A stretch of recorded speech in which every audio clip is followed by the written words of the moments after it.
Rachel Scott was able to speak with him. We have some of that sound we'd like to listen to now. Well, we're going to have troops everywhere. We're not going to let this happen to our country. We're not going to let our country be torn apart. They spit, we hit. And I told them, nobody's going to spit on our police officers. Nobody's going to spit on our military, which they do as a common thing. They get up to them this far away and then they start spitting in their face. That happens, they get hit very hard.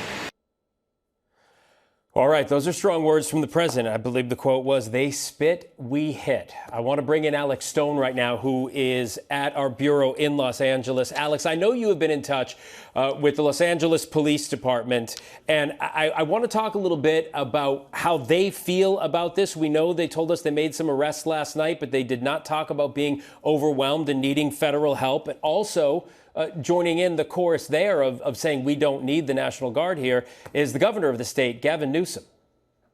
That's right, Phil. Yeah, Gavin Newsom saying that he doesn't believe that this is necessary at this point, and Mayor Karen Bass saying the same thing, that they feel like local police could handle it. Now, here's the issue for local police, in that they are not allowed under California law and by the laws of L.A. and L.A. County to get involved in immigration enforcement. So at what point do they get involved? They've been coming in to clear out the streets in these images that you're seeing right now to protect lives and to make sure that nobody gets seriously injured or dies. But at what point does it become immigration enforcement? There's a very fine line there that they say that they're doing what they can do and that they are willing to come in and help out.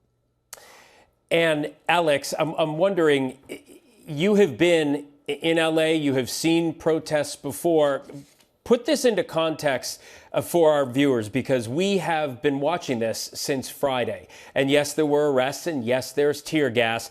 But, you and I have covered far worse, just over the last 5 or 6 years in this country. So what have you seen on the streets there, and how would you put it into perspective?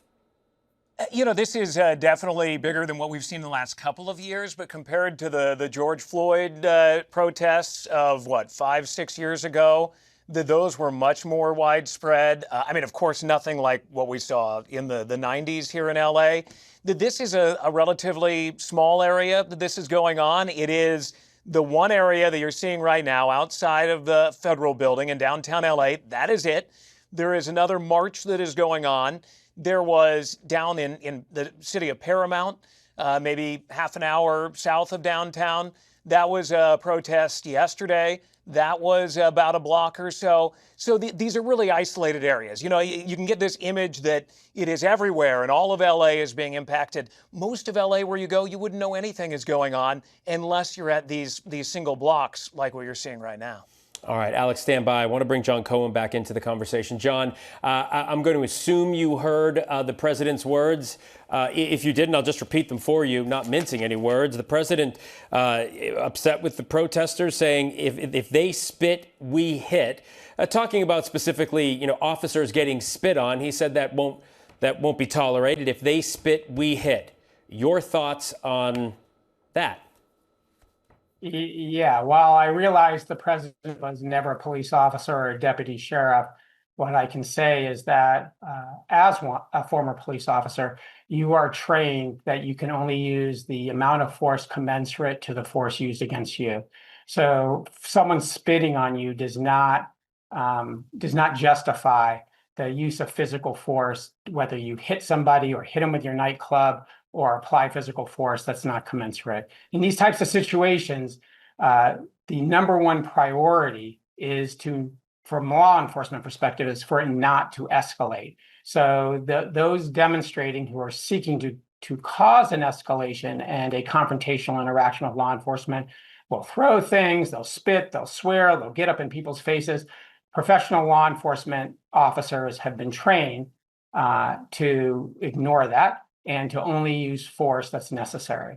John, anybody who has been paying attention to the political landscape over the last 10 years or so certainly knows how President Trump feels about protests, in the sense of when a crowd interacts with law enforcement. At least, he spoke very openly about the BLM protests that Alex Stone mentioned.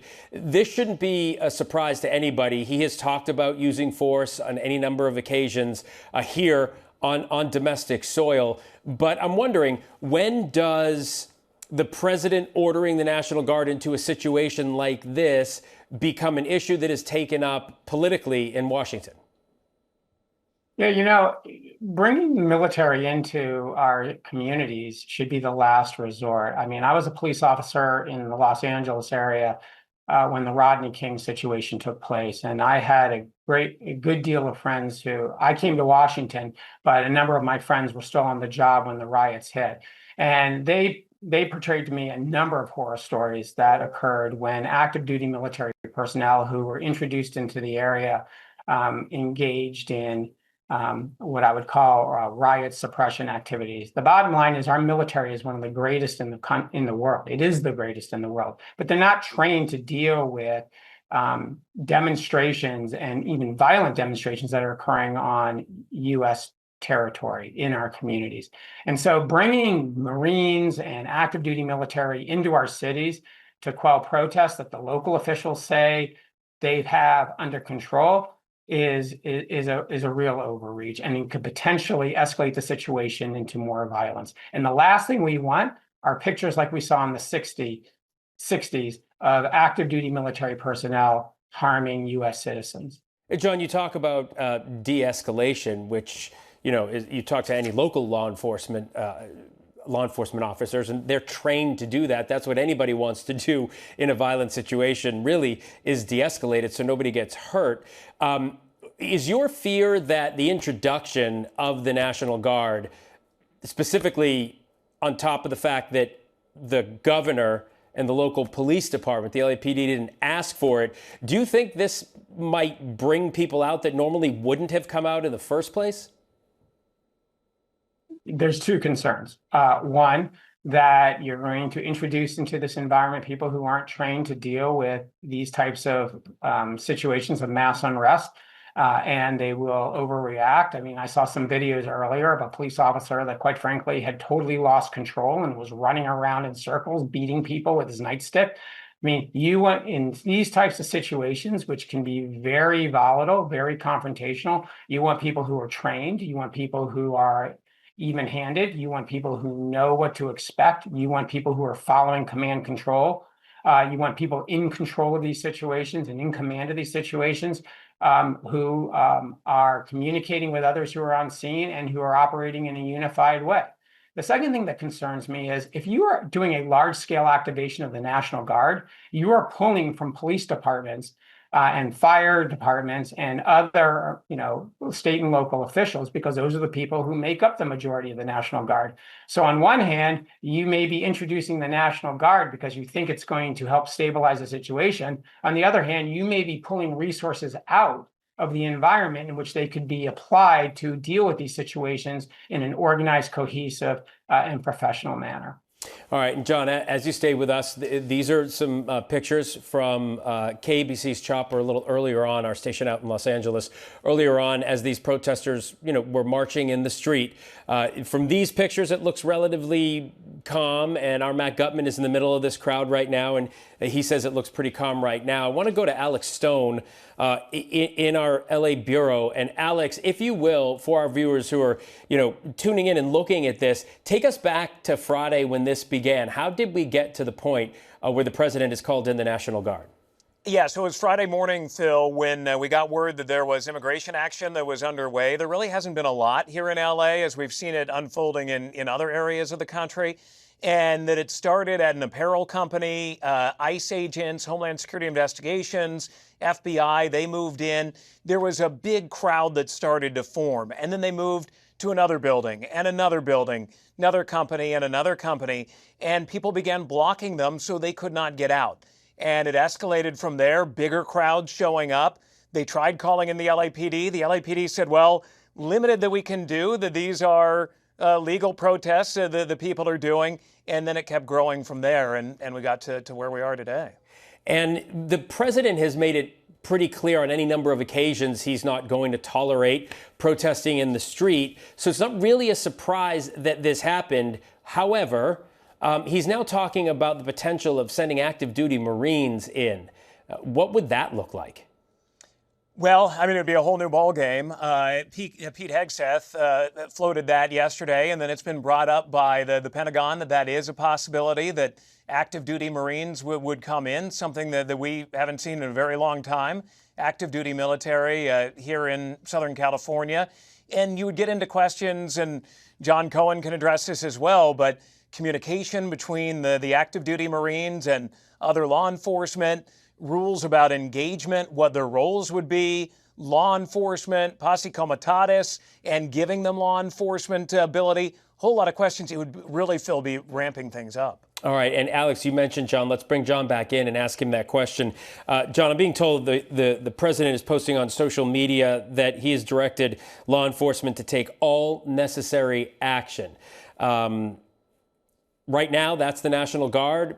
As Alex just reported, Pete Hegseth has talked about potentially sending in active duty Marines. As you're watching this, and we have perspective that it's not all over LA, it's in certain places, and it looks like that. How do you think, where's the off-ramp? If the president is using this rhetoric and people are showing up in the streets, how does something like this dissipate? It's going to fall upon the state and locals, particularly the Los Angeles Police Department, the LA County Sheriffs. What they'll try to do is they will try to contain these pockets of unrest. They'll try to communicate with the people who are organizing it. As Alex said, they're going to want to make sure that as they bring in other local organizations on a mutual aid perspective, there's good command and control. Alex raises a really important point, which is if the federal law enforcement and military personnel are operating out, independent of the state and locals, then there's going to be there are going to be communication issues. There's going to be a unified command issue. But the way this situation resolves itself is not by escalating confrontation, but by de-escalating confrontation, and that comes through communication, containment, and